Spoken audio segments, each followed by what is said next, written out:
వీక్షణం. దేశంలో మరో భారీ కుంభకోణం వెలుగు చూసింది. పర్యావరణాన్ని పరిరక్షించే పేరుతో కంపెనీస్ పెట్టి ప్రజల డబ్బుతో ఆస్తులు సంపాదించుకునే ప్లాన్ చేశారు Gensol Engineering owners Jaggi brothers. BluSmart అంటూ ఇన్వెస్టర్స్ ను ఆకర్షించి మొత్తానికే ముంచేశారు. దీపికా పదుకొనే, ఎంఎస్ ధోనీలను కూడా ఇరికించేశారు. కంపెనీ షట్ డౌన్, షేర్లు కట్ డౌన్, యాప్ లో వాలెట్ మనీ అంతా కూడా గోల్మాల్. తవ్వి చూస్తూ ఉంటే అన్నదమ్ముల అసలు రూపాలు బయటపడుతున్నాయి. ఒకటా రెండా, 100ల కోట్ల కుంభకోణంతో స్టార్టప్ కంపెనీల పరువు తీశారు వీళ్ళు. ఇందుకే అసలేం జరిగింది? ఏంటి స్మార్ట్ స్కామ్? ఎవరి జగ్గీ బ్రదర్స్? వీళ్ళు చేసిన మోసం ఏంటి? Let's watch.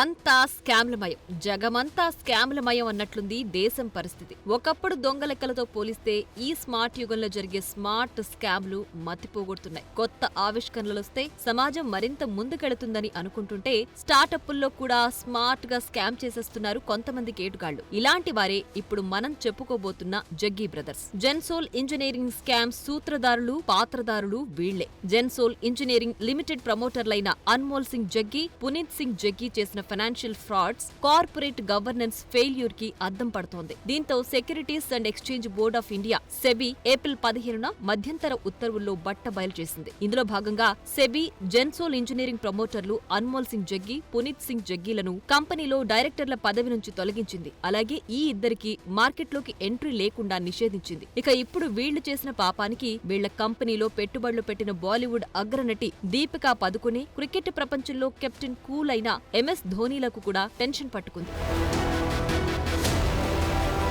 ఒకప్పుడు భారతదేశ రెన్యూవబుల్ ఎనర్జీ రంగంలో వీరిద్దరి పేర్లు చాలా పాపులర్. స్టార్టప్ల కాలంలో 2 ముఖ్యమైన వెంచర్లతో ముందుకొచ్చిన ఈ పోస్టర్ బాయ్లు చాలా వేదికలపై స్పెషల్ అట్రాక్షన్ గా ఉండేవాళ్లు. స్టార్టప్ సమావేశాల్లో, అవార్డు ఫంక్షన్లలో, పలు షోలు, పాడ్కాస్ట్లలో క్రమం తప్పకుండా కనిపించేవాళ్లు. దీంతో అన్మోల్ సింగ్ జగ్గీ, పునీత్ సింగ్ జగ్గీల పేర్లు మారుమోగిపోయాయి. వీళ్ళిద్దరూ జెన్సోల్ ఇంజనీరింగ్ తో వాళ్ల జర్నీని ప్రారంభించారు. అందర్నీ ఆకర్షించిన వీళ్ల ఐడియాస్ వల్ల పునీత్ గోయల్ కూడా వీళ్లతో కలిశారు. తర్వాత వీళ్లు ముగ్గురూ కలిసి electric vehicle cab company BluSmart మొబిలిటీని మొదలుపెట్టారు. ఇక ఈ BluSmart company light model రవాణాపై పనిచేసింది. పలు డెవలప్మెంటల్ ఫైనాన్స్ సంస్థల నుంచి ఎలక్ట్రిక్ కార్లను లీజుకు తీసుకుంది. ఈ ఈవీ లీజింగ్ కంపెనీలలో జగ్గీ బ్రదర్స్ సొంత కంపెనీ జెన్సోల్ ఇంజనీరింగ్ కూడా ఒకటి. అయితే బ్లూ స్మార్ట్ ఫ్లీట్ కింద వేలాది ఎలక్ట్రిక్ వాహనాల కొనుగోలు కోసం జెన్సోల్ ఇంజనీరింగ్ వివిధ సంస్థల నుంచి ప్రభుత్వ మద్దతుతో రుణాలను తీసుకుంది. అయితే అంతకు ముందు కంటే ఈ రుణాలు మరింత ఎక్కువగా ఉన్నాయి. ఇక వీళ్ల చేతికి డబ్బొచ్చిన తర్వాత అసలు కథ మొదలైంది.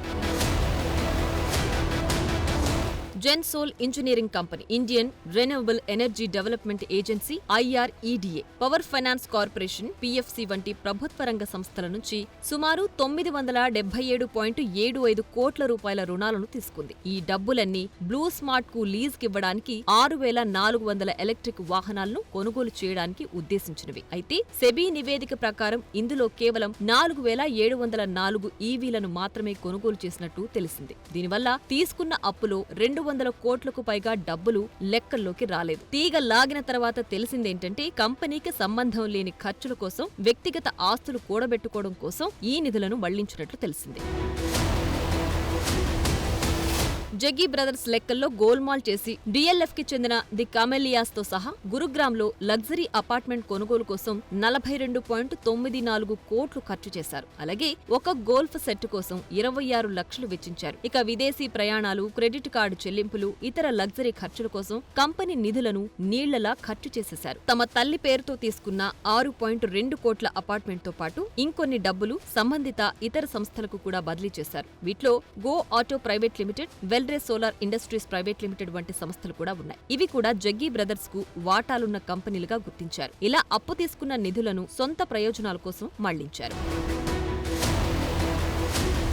అయితే ఇంత మోసం చేసిన జగ్గీర్ బ్రదర్స్ కంపెనీ జెన్సోల్ ఇంజనీరింగ్ లో కొందరు పాపులర్ పర్సనాలిటీస్ కూడా పెట్టుబడులు పెట్టడం ఇప్పుడు ఈ మోసంలో కొత్త ట్విస్ట్లను తెచ్చేటట్లు కనిపిస్తోంది. క్రికెట్ ప్రపంచంలో కెప్టెన్ కూల్ గా పేరున్న MS ధోనీతో పాటు బాలీవుడ్ అగ్రనటి దీపికా పదుకొణేలకు కూడా జగ్గీర్ బ్రదర్స్ కంపెనీ జెన్సోల్ ఇంజనీరింగ్ లో వాటాలున్నాయి. దీపికా 2019లో 25.62 కోట్ల రౌండ్ లో పెట్టుబడి పెట్టింది. ఇందులో బజాజ్ ఫిన్సర్వ్ MD సంజీవ్ బజాజ్ కూడా ఉన్నారు. ఇక ధోనీ ఏకంగా 200 కోట్ల రౌండ్ లో పెట్టుబడి పెట్టారు. అంతెందుకు, ఎన్ఫోర్స్మెంట్ డైరెక్టరేట్ రాయ్పూర్ ఆఫీస్ కి కూడా జెన్సోల్లో వాటాలున్నాయి. ఇప్పుడు వీటన్నిటిపైన సెబీ దర్యాప్తు చేస్తోంది. ప్రస్తుతమైతే నిధులను మళ్లించిన అంశంలోనే మార్కెట్ నియంత్రణ సంస్థ సెబీ దర్యాప్తు ప్రారంభించింది. ఇక లోతుకు వెళితే ఏమేం దొరుకుతాయన్నది ఇంకా సస్పెన్స్ గానే ఉంది.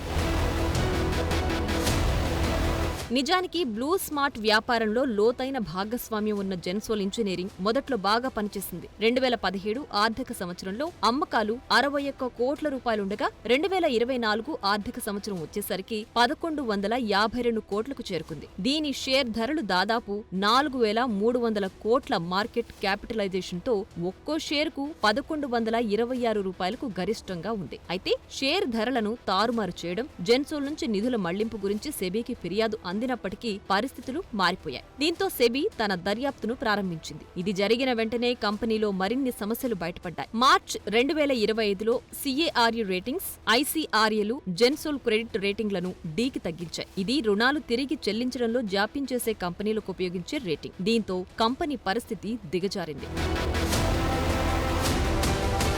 సెబీ తన దర్యాప్తు ప్రకారం క్రెడిట్ రేటింగ్ ఏజెన్సీలు జెన్సోల్ను తన కంపెనీకిచ్చిన అన్ని రుణదాతలకు సంబంధించిన టర్మ్ లోన్ స్టేట్మెంట్లను పంచుకోవాలని అడిగింది. అప్పుడు IREDA, PFC మినహా చాలా మంది రుణదాతలకు జెన్సోల్ పత్రాలను పంచుకుంది. అయితే ఇక్కడే జగ్గీ బ్రదర్స్ ట్విస్ట్ ఇచ్చారు. సకాలంలో రుణ చెల్లింపులను క్లెయిమ్ చేస్తూ కండక్ట్ లెటర్స్ మాత్రమే పంచుకున్నట్లు గమనించారు. క్రెడిట్ రేటింగ్లను ఉపసంహరించుకోవడానికి సాధారణంగా ఉపయోగించే NOCలను మాత్రమే కంపెనీ సమర్పించింది. జెన్సోల్ ఇంజనీరింగ్ తప్పుడు రుణ సేవల ట్రాక్ రికార్డ్ పత్రాలను పంచుకుందని ICRA కూడా పేర్కొంది. అయితే తమ కంపెనీ తప్పుడు పత్రాలను చూపించలేదని జగ్గీ బ్రదర్స్ వాదించారు. కట్ చేస్తే లెక్కలన్నీ దానికి భిన్నంగా కనిపించాయి. ఇప్పుడు కంపెనీ చేసిన మోసంతో రుణాలు చెల్లించలేని జగ్గీ బ్రదర్స్ రేపటి రోజున కంపెనీని షట్ డౌన్ చేసి రుణాలను ఎగ్గొట్టి చెక్కేస్తే పరిస్థితి ఏంటనే ప్రశ్నొచ్చింది.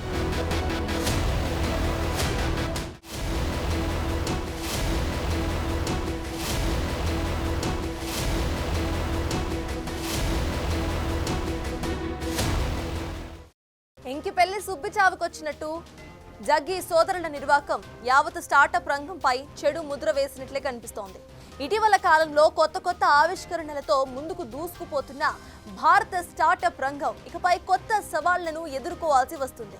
ప్రభుత్వ సంస్థల నిఘాతో పాటు స్టార్టప్ కంపెనీస్ కు రుణాలిచ్చే విధానాల్లోనూ మార్పులు వచ్చే అవకాశం అస్సలు లేకపోలేదు. అలాగే జెన్సోల్లో పెట్టుబడులు పెట్టిన ధోనీ, దీపికా లాంటి పెట్టుబడిదారులు కూడా ఆచితూచి అడుగులు వేయాలనే అభిప్రాయంతో కొత్త ఆవిష్కరణలకు ఆసరా కూడా దక్కే ఛాన్స్ ఉంది.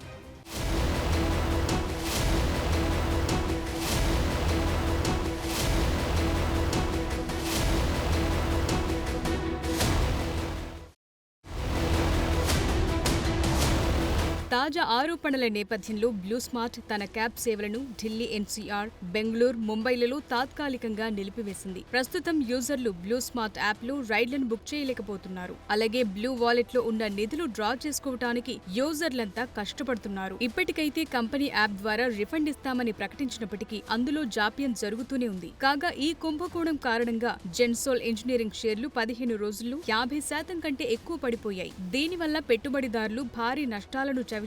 ఇక పర్యావరణ అనుకూలమైన సేవలకు ప్రసిద్ధి చెందిన బ్లూ స్మార్ట్ ఈ కుంభకోణం కారణంగా ఆర్థిక సంక్షోభంలో కూరుకుపోయింది. దాని భవిష్యత్తు అనిశ్చితిని ఎదుర్కొంటోంది. కొన్ని నివేదికల ప్రకారం బ్లూ స్మార్ట్ తన సేవలను పూర్తిగా మూసేయొచ్చనే అనుమానాలున్నాయి. మొత్తంగా చూస్తే ఈ కుంభకోణం భారతదేశంలో స్టార్టప్ రంగంలో లోపిస్తోన్న పారదర్శకత, జవాబుదారీతనాన్ని హైలైట్ చేస్తుంది. ప్రస్తుతం సెబీ విచారణ ఇంకా కొనసాగుతుండగా ఈ కేసులో తదుపరి పరిణామాలు బ్లూ స్మార్ట్, జెన్సోల్ భవిష్యత్తును ప్రశ్నార్థకంగా మార్చాయి.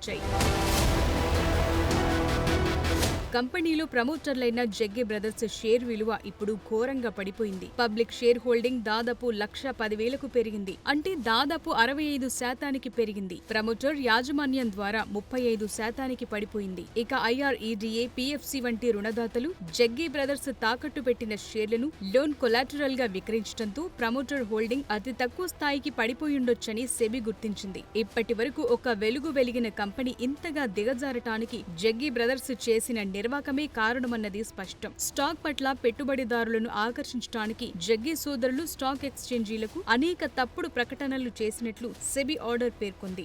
జనవరి 28, 2025న జెన్సోల్ 30,000 ఎలక్ట్రిక్ వాహనాలకు ముందస్తు ఆర్డర్లను పొందినట్లు ప్రకటించింది. తరువాత 2 రోజుల్లో స్టాక్ ధర 15% పెరిగింది. నిజానికి ఎటువంటి ధర, డెలివరీ షెడ్యూల్ లేకుండానే 29,000 వాహనాలకు 9 MTTలతో సంబంధం లేని అవగాహన ఒప్పందాలు మాత్రమే జరిగాయి. పుణేలోని జెన్సోల్ EV ప్లాంట్లో ఎక్స్చేంజ్ అధికారులు నిర్వహించిన ఆన్ సైట్ తనిఖీలు 2-3 కార్మికులు మాత్రమే ఉన్నట్లు తేలింది. అలాగే డిసెంబర్ 2024కి 1.6 లక్షల విద్యుత్ బిల్లు యాక్టివ్ గా ఉన్న వాహన ఉత్పత్తికి సరిపోలేదని తేలింది. మరోవైపు లీజ్ కు తీసుకున్న ప్లాంట్ సైట్ లో ఎలాంటి మ్యానుఫ్యాక్చరింగ్ జరగలేదని తెలిసింది. ఇవన్నీ జగ్గీ బ్రదర్స్ స్మార్ట్ గా ప్లాన్ చేసి స్కామ్ చేసిన విధానాన్ని బట్టబయలు చేశాయి.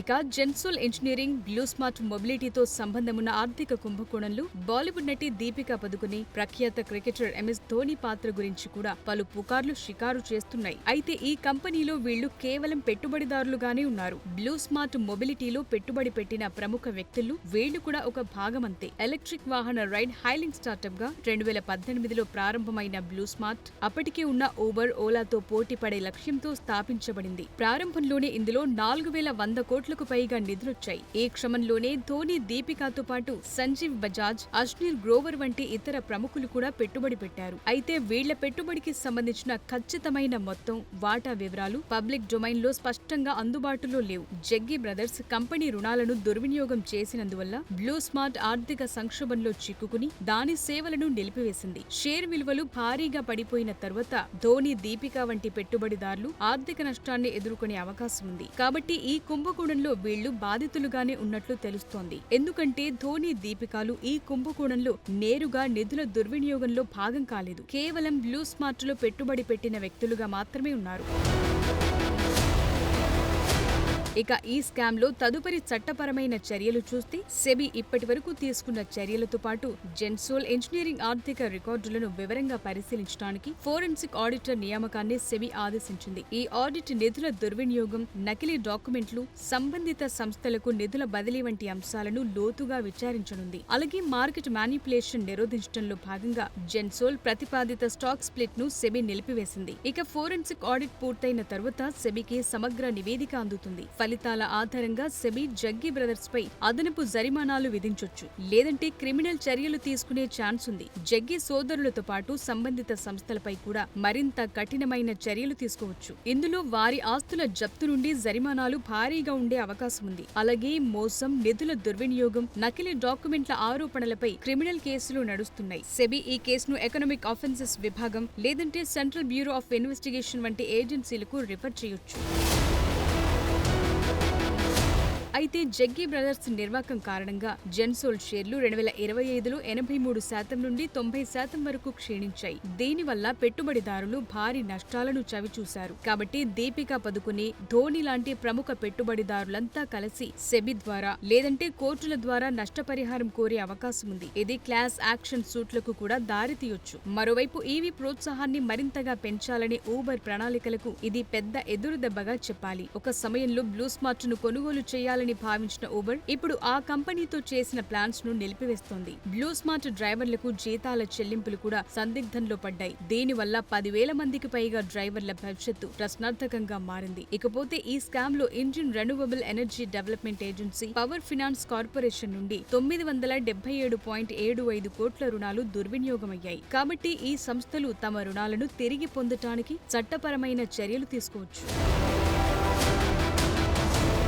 ఈ స్కామ్ దేశంలోని స్టార్టప్ వ్యాపారాల్లో కార్పొరేట్ గవర్నెన్స్ లోపాలను బహిర్గతం చేసింది. కాబట్టి భవిష్యత్తులో స్టార్టప్ కంపెనీలు ప్రభుత్వ సంస్థల నుండి మరిన్ని తనిఖీలను ఎదుర్కోవచ్చు. స్టార్టప్ల కోసం తప్పనిసరి త్రైమాసిక ఆడిట్లు, స్వతంత్ర ఆడిట్ నివేదికలు, వెంచర్ క్యాపిటళ్లకు జవాబుదారీతనం వంటి ప్రతిపాదిత సంస్కరణలు మరింత వేగంగా అమలవటానికి చర్యలు తీసుకునే అవకాశం ఉంది. ఈ సంఘటన రెగ్యులేటరీ ఫ్రేమ్వర్క్ ను బలోపేతం చేయడానికి ఒత్తిడి తెస్తుంది. ముఖ్యంగా పబ్లిక్ ఫండ్స్ ను ఉపయోగించే స్టార్టప్లకు ఇది సవాల్గా మారుతుంది. మొత్తంగా ఈ కేసు భారతదేశ స్మాల్ క్యాప్ మార్కెట్లోని వ్యవస్థాగత సమస్యలను మరింత హైలైట్ చేసిందన్నది స్పష్టం.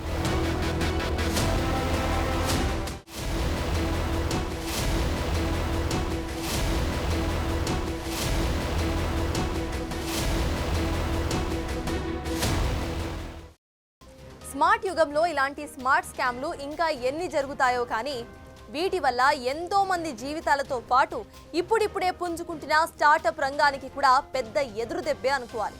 మరి ఈ సమస్యను ప్రభుత్వాలు ఎలా పరిష్కరిస్తాయో చూడాలి. For more videos like this, subscribe Big TV channel.